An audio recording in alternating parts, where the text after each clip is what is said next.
Okay, let's dive right in. We've got this really interesting collection of insights here, Yeah. all focused on something that sounds simple, but is actually pretty deep.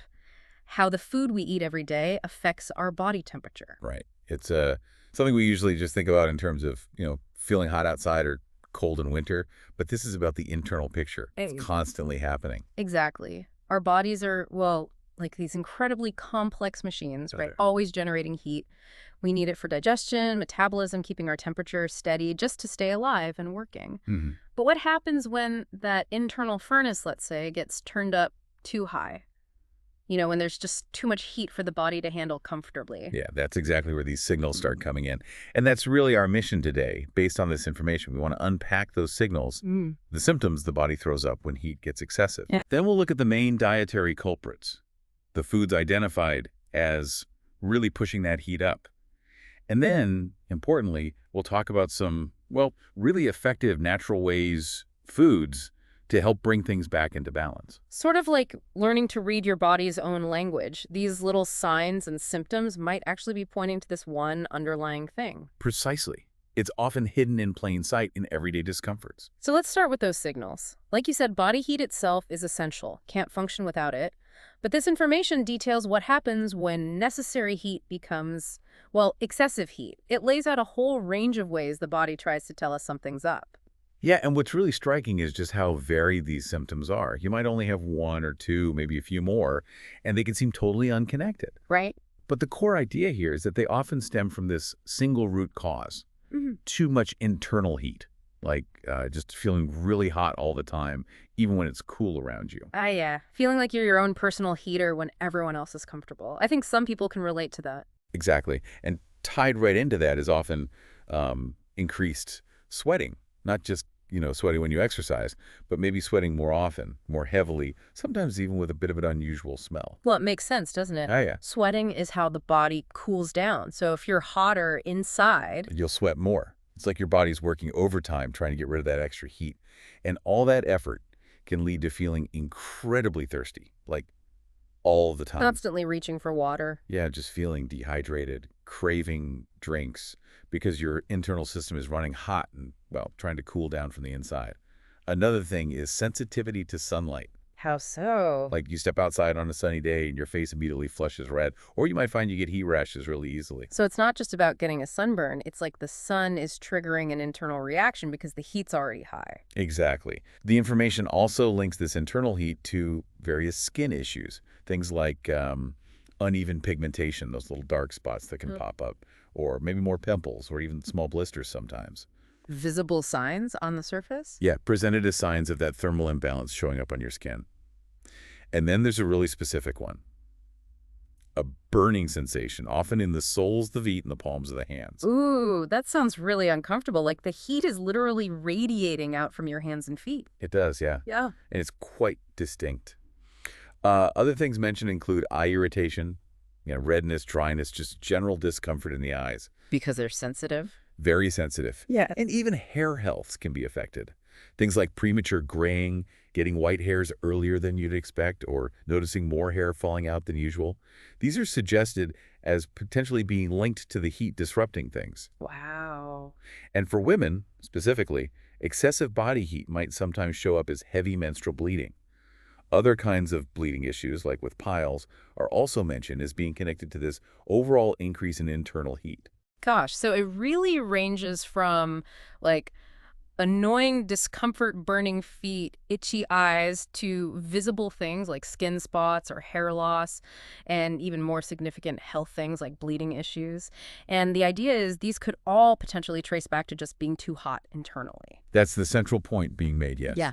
Even things you might think of as purely digestive issues like frequent acidity, those nasty sore burps, or getting mouth ulcers again and again, these are also flagged as clear signs that body heat is likely too high. Okay. And it's not just physical. It can apparently affect your mood, too, making you feel, unusually irritable or short-tempered. That's a really broad range of symptoms, isn't it? Touching almost every system. And the key message isn't that you need all of them, right? Oh, absolutely not. The information is clear. Just noticing maybe 2 or 3 of these things happening together or repeatedly could be a strong indicator that your body heat is above its optimal level. And the potential upside is huge. It really is. Yeah. Because if excessive heat is the root cause, then tackling the heat itself could mean all these different problems start to ease up or even resolve together. Hmm. It's about looking beyond the individual symptom to the underlying pattern. It definitely reframes things. These aren't just random annoyances, they're signals. Your body's trying to tell you something. Mm. Which, of course, leads to the big question, why does this happen? What's causing all this extra heat? Right. And based on what we're looking at here, while things like weather, exercise, even stress can play a role, the main driver, the biggest factor highlighted again and again, is something we actually have a lot of control over. Which is Our diet. What we eat day in, day out. our food choices. Seems so simple yet. Exactly. It's the improper diet, the habitual choices, that are presented as the #1 reason for this internal heat going up. Certain foods, especially if you eat them regularly, or maybe too much of them, particularly when it's already warm outside, are said to really amplify this internal heat. Okay, so it gets specific. It identifies 5 particular foods or food types that if you cut back or are just more mindful about them could really help normalize things and relieve those symptoms. Let's get into these heat culprits. The first one is, well, it's a staple in so many kitchens, probably eaten daily in loads of dishes. Red chili powder. Okay, red chili powder. We know it makes food hot, obviously, but how does it contribute to internal body heat beyond just the mouth burn? Well, think about that really common experience, right? You have a really spicy meal, lots of red chili, and then the next day, well, you often feel the effects pretty clearly in your digestive system. Right, you definitely know you ate something spicy. That immediate impact is described here as a direct result of the heat it generates inside. It's not just a temporary sensation. It's doing something deeper. Exactly. The explanation given involves a compound in red chili called capsaicin. It's described as being extremely sharp and hot. And crucially, it causes inflammation in the lining of your gut. Inflammation. Yeah. And the information notes that eating too much doesn't just cause temporary discomfort, it can actually lead to significant gut inflammation, maybe even contributing to stomach ulcers down the line. Wow, that's quite serious for such a common ingredient. But, I mean, people love spicy food. Chili is essential in so many cuisines. Are there alternatives? Ways to get that kick without the same heat problem? Yes, there are. The suggestions focus on alternatives that give you spice but don't generate the same level of sort of problematic internal heat. The 2 main ones recommended are fresh green chilies and black pepper powder. Okay, green chilies make sense. They're fresh, maybe less concentrated. But black pepper, that's definitely spicy too. How is it different? This is where it gets really fascinating, and there's a key difference highlighted. Black pepper contains a compound called piperine, not capsaicin. Piperine, okay. And while piperine is spicy, and yes, it does generate some heat, it seems to act differently inside. Unlike capsaicin, which causes that widespread gut inflammation, piperine is actually presented here as being, I'd wait for it, anti-inflammatory. Hold on, anti-inflammatory. The stuff that makes pepper spicy actually reduces inflammation. That seems backwards. It is surprising, isn't it? Yeah. But the information points to scientific studies suggesting piperine can help fight things like arthritis, heart disease, even diabetes. And there's even research suggesting it can kill cancer cells in lab settings. That's amazing. So a common spice has these potential health benefits that are almost the opposite of what you might expect from its heat. That's a real aha moment. It really is. It shows how complex these natural compounds are. It's not just about the sensation of heat. So the key difference is capsaicin causing inflammation, while piperine is spicy but anti-inflammatory. But why does red chili powder end up being more problematic for heat than, say, fresh green chilies or black pepper? The explanation given relates to how it's made. Red chilies are basically green chilies that have ripened, often in the sun. Right. This ripening process concentrates the capsaicin. Then they're dried and ground into a powder. This drying and grinding makes that concentrated capsaicin even more potent and easily absorbed, hitting your system harder. So it's the ripening, drying, and grinding that really ramps up the heat-causing effect. That's the idea. So the practical advice given is pretty straightforward. Try cutting out red chili powder for just a few days. The suggestion is that, based on what's been observed with many people, you'll likely notice a real difference in your body heat symptoms quite quickly. A simple swap with potentially big results. Okay, interesting. Culprit number 1, red chili powder. What's number 2 on the heat list? Okay, this next one might surprise some people, especially because they're usually promoted as super healthy. dry fruits. You mean like almonds, walnuts, cashews, the things we're told are great for energy, brain power. Exactly those. Hmm. And the information agrees they are packed with nutrients and very beneficial.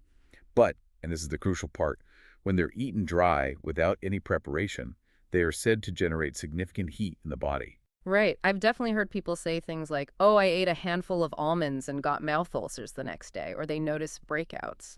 That's exactly the kind of experience this information reflects. How often does someone eat dry almonds or cashews and then deal with uncomfortable mouth ulcers, or maybe some unexplained stomach issues, or notice pimples popping up? These aren't just coincidences, according to this view. They're linked directly to the internal heat produced by eating dry fruits the wrong way. And why do they generate heat when eaten dry? The reason given is that they're hard to digest in that state. Your body has to work really hard, generating a lot of metabolic heat just to try and break them down.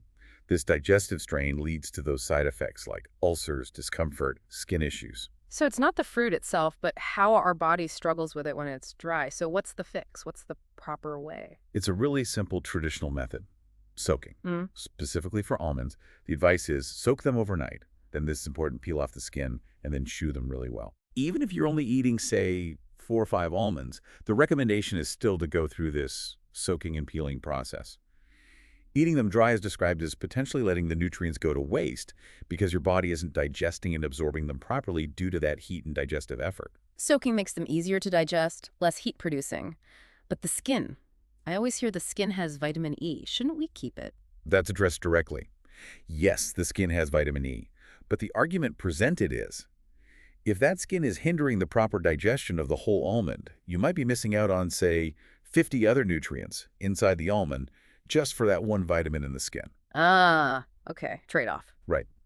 And it mentions that traditional systems like Ayurveda also strongly recommend soaking and peeling for exactly these reasons: better digestion and less heat. Maximizing the overall benefit, not just one part. Makes sense. And this soaking advice isn't just for almonds.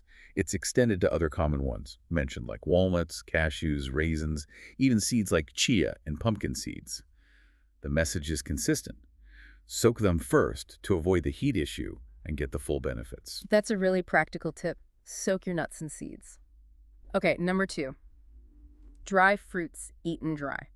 What's the third major heat generator?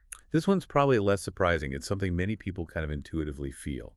Deep fried food. Oh, yeah. You eat something really greasy and fried, and you often feel heavy, maybe even a bit flushed or sweaty afterwards. Definitely.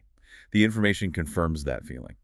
Things like samosas, kachoris, chips, pakodas, basically anything cooked by deep frying in oil are flagged as causing an immediate spike in body heat. And the reason behind that? It's pretty straightforward. Mm. These foods are just really heavy and hard work for your digestive system. Your body has to generate a lot of heat, a lot of metabolic energy just to break them down. Right. That's why, as the source points out, you often instinctively crave something cold to drink while you're eating them. Your body's sending out an SOS, trying to cool down that overworked digestive process. Your body's literally asking for coolant for the engine. Pretty much. Yeah. And of course, besides the heat aspect, the information also briefly touches on the other major health concerns linked to eating a lot of deep fried stuff. Things like contributing to heart blockages, fatty liver disease, and obesity. So it's not just feeling hot temporarily. There are serious long-term risks, too. What's the advice? Just avoid them completely. Avoiding them as much as possible is definitely the main advice. But it acknowledges that sometimes you might eat them occasionally.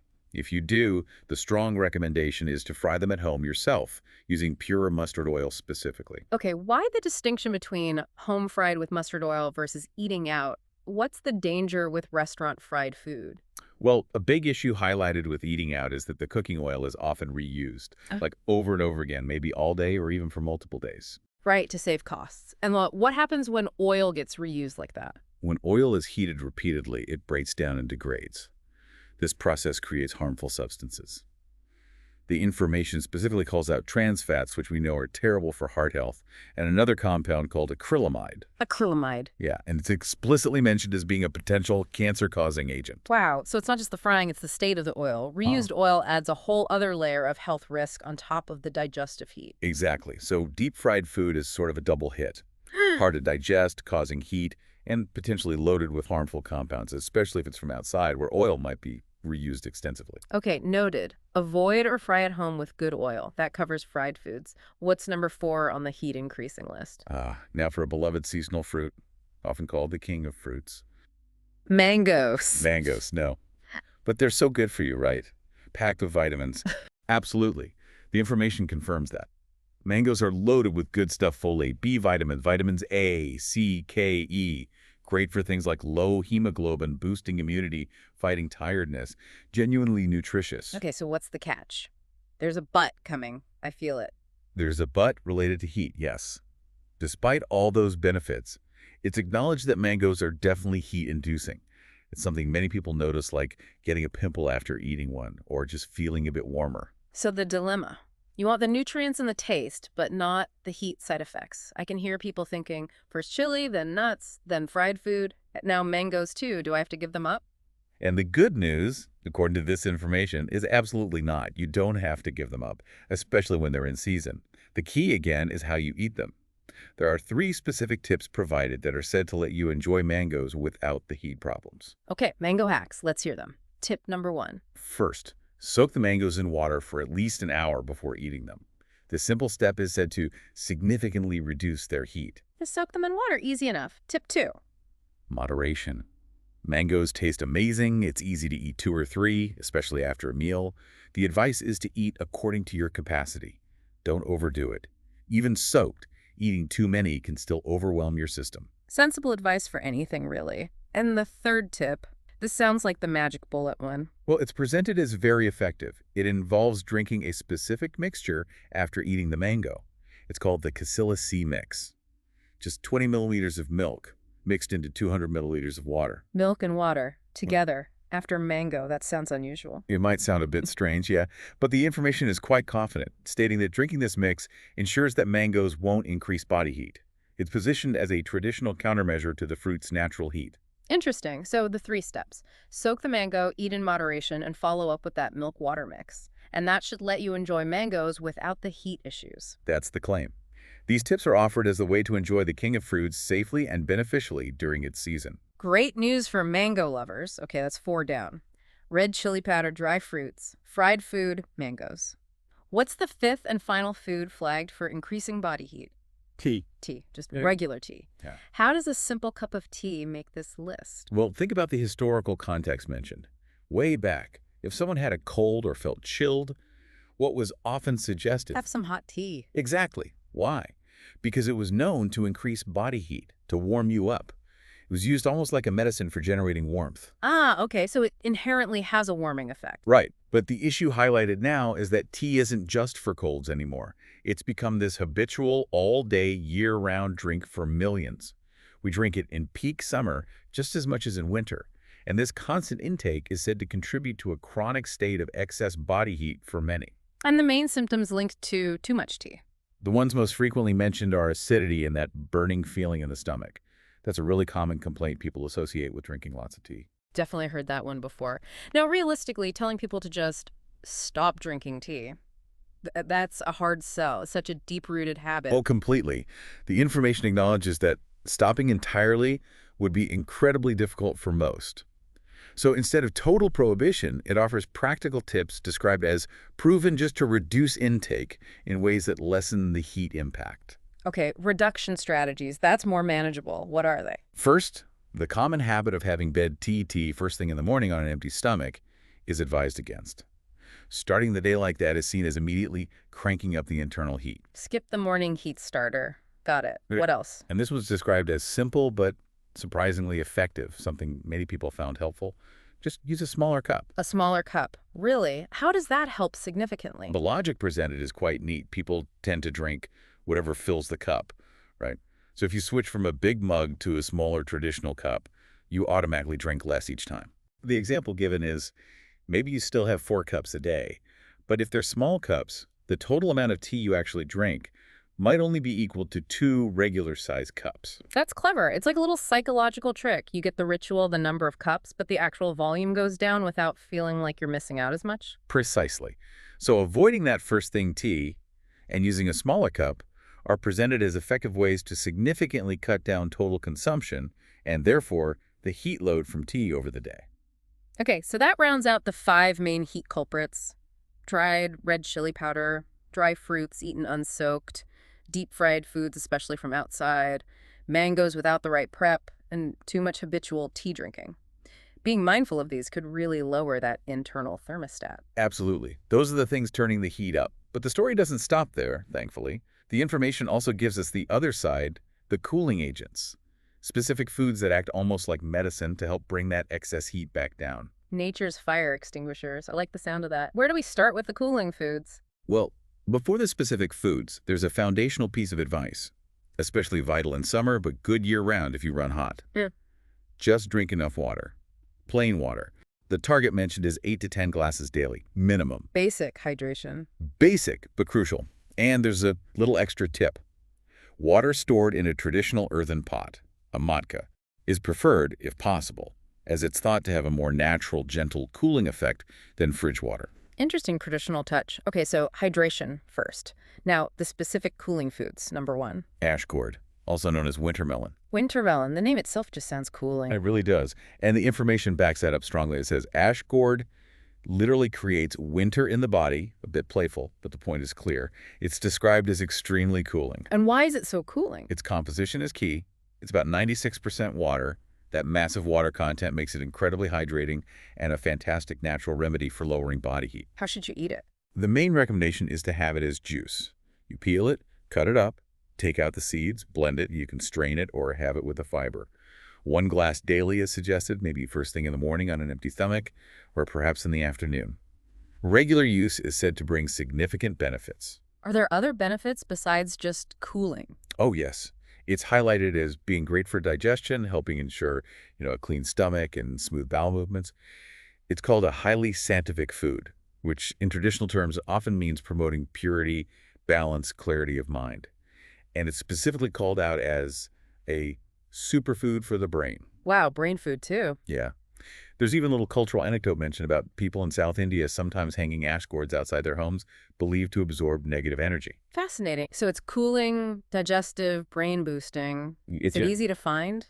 Expensive? Generally, yes. Quite available in grocery stores or markets, and pretty affordable. A big one might cost around 30–40 rupees per kilo, and that can last you a week if you're juicing it daily. Very cost effective. Okay, ash gourd sounds like a winner. Affordable, cooling superfood. What's number 2 on the cooling list? Watermelon. Ah, the quintessential summer fruit. Can't beat a cold, juicy slice on a hot day. Exactly. The information calls it potentially the tastiest fruit when it's perfectly ripe. But beyond taste, it's packed with health benefits. Good for eyes, bones, heart health, even has anti-cancer properties mentioned. And the cooling power comes from? Its water content, again, around 92% water. So it's fantastic for rehydrating, preventing dehydration, and just cooling your whole system down from the inside. It's like eating refreshment. No, the seeds. People often find them annoying. It's funny, the information actually addresses that. It says watermelon seeds are very healthy and surprisingly valuable. Apparently they sell for a high price, like 1,000 rupees a kilo. Really? Yeah. So the advice is simply, don't spit them out, just eat them. You're getting extra nutrients and value. Good to know. Any other tips for watermelon? Just one specific note of caution. Avoid drinking water right after eating watermelon. Apparently, for some people, this combination can trigger a cough. An interesting interaction to keep in mind. And picking a good one. It briefly mentions the classic tips. Look for that yellow field spot. Where it rested on the ground shows it ripened properly. And give it a tap, it should sound hollow. Good reminders. Okay, cooling food number 3. Coconut water. Another classic thirst quencher. What makes it particularly good for cooling down excessive body heat? It's not just the water content, although it's high, around 96%. It's highlighted for having special electrolytes and antioxidants. These electrolytes, potassium, magnesium, etc., combined with antioxidants, are said to be especially effective at actively removing excess body heat. So it's hydrating and has extra cooling compounds. What specific issues does it help with? It's recommended for things like heat stroke, that burning feeling in the hands and feet we talked about earlier, and also for reducing acidity. It's strongly positioned as a far better choice than sugary commercial cold drinks. Fresh is best, I assume. Definitely. The advice is get it straight from a fresh coconut. And if there's that soft, fleshy pulp inside the malai, eat that too for added benefits. It's described as a relatively affordable summer gift, maybe around 60 rupees. And wasn't there a specific medical benefit mentioned too? Yes, there was a mention of a 2018 study suggesting regular coconut water consumption might help dissolve kidney stones and help them pass more easily. That's quite a significant potential benefit. Very significant. Refreshing, cooling, and potentially therapeutic. Okay, number 4 on the cooling list. Sugarcane juice. Ah, another roadside favorite in many places. How does this one work? It's cooling magic. This one is specifically linked to the liver. The idea presented is that the liver often takes a hit when body heat is high, maybe from the strain of processing inflammatory foods. Sugarcane juice is described as being like medicine for the liver. Medicine for the liver. How so? It's apparently so beneficial that it's sometimes recommended even by doctors for things like fatty liver, facial hyperpigmentation, which can be liver-related, and jaundice. It has natural cooling and anti-inflammatory properties that directly help counter the inflammation driven by poor diet and excess heat. So it's not just general cooling, it's actively supporting a key organ that's stressed by heat and diet. That's the idea presented. It's called another fantastic natural cold drink from nature. Simple, cheap, maybe 20 rupees a glass, often served traditionally with lemon and mint, which add their own benefits. It's seen as being as effective as some medicines for heat-related issues. Affordable, natural liver support. Great. What's the 5th and final cooling food? And this was the one flagged as potentially the most effective. Right. That would be katira, which is also known as tragacanth gum. Katira. Tragacanth gum. Sounds a bit more unusual. It might be less familiar to some, but it's a very traditional remedy and apparently easy to find in grocery stores. It's a natural gum from a plant. You prepare it very simply. Take just 4 or 5 tiny rock-like pieces and soak them in water. Okay. In just an hour or two, they absorb the water and swell up massively into this clear, jelly-like substance. Wow, they expand a lot. And then what do you do with this jelly? You just add about a teaspoon of the swollen gunkatira to any drink, lemon water, sherbet, even milk. The key point made is that adding boosts the cooling effect of that drink many folds. It dramatically increases the drink's power to cool your system. Ah, that makes sense why street vendors might add something like that to their summer drinks. They're using gunkatira to make it extra cooling. Exactly. It's a traditional practice based on its potent cooling power. According to Ayurveda, it's considered excellent for preventing heat stroke. In fact, it's supposedly so cooling, it's actually advised against using it in winter. Okay, so definitely a summer powerhouse. Any other benefits mentioned? Yes. Besides the intense cooling and heat stroke prevention, daily consumption is also said to improve liver health, increase overall body strength, and even enhance your skin's glow. Liver support, strength, skin, quite a package. What about taste? Cost? It's described as practically tasteless, so it won't mess with the flavor of your drink. And it's incredibly affordable. A 100-gram pack, which lasts ages because you use so little, might only cost around 30 rupees. 30 rupees for something that offers extreme cooling, liver benefits, strength, skin glow, and lasts forever. That does sound remarkably effective and accessible. It really stands out in the information as a prime example of a simple, traditional, affordable, natural remedy with really powerful and wide-ranging benefits, especially for tackling excess body heat. So it feels like we've covered a lot of ground. We started by recognizing those diverse signals, burning feet, skin issues, irritability, digestion problems that might indicate excess body heat. Then we identified the common dietary culprits that turn up the heat, the red chili powder, unsoaked dry fruits, fried foods, mangoes eaten incorrectly, too much D. The inputs. And then we explored these fantastic natural cooling agents, ash gourd, watermelon, coconut water, sugarcane juice, and this very potent gunkatira that can help bring the temperature back down. And the underlying theme, really, that comes through strongly is that this excess body heat isn't just a random collection of problems. It's a meaningful signal from your body. A signal often pointing to an internal imbalance, heavily influenced by diet. And by making conscious adjustments, reducing the heat promoters, increasing the coolers, you're not just masking symptoms, you're potentially addressing the root cause, allowing your body to rebalance itself and hopefully seeing those diverse issues start to fade. It really puts the power back in your hands through simple, everyday food choices. It's about listening to your body. Exactly. It's a potent reminder of that direct link between what goes in and how our body feels and functions. And as we finish this deep dive today, thinking about body heat and diet, maybe it leaves us with a final thought for you, the listener. If tuning into something like your food choices can reveal and help manage a condition like excess body heat, which shows up in so many different ways, well, what other subtle signals might your body be sending through your other daily habits? Things like your sleep, your stress levels, how much you move. Are there other patterns, other connections you haven't quite recognized yet? It's really an invitation to stay curious, to keep listening to your body, and to explore how seemingly small adjustments might lead to really profound improvements in your overall well-being.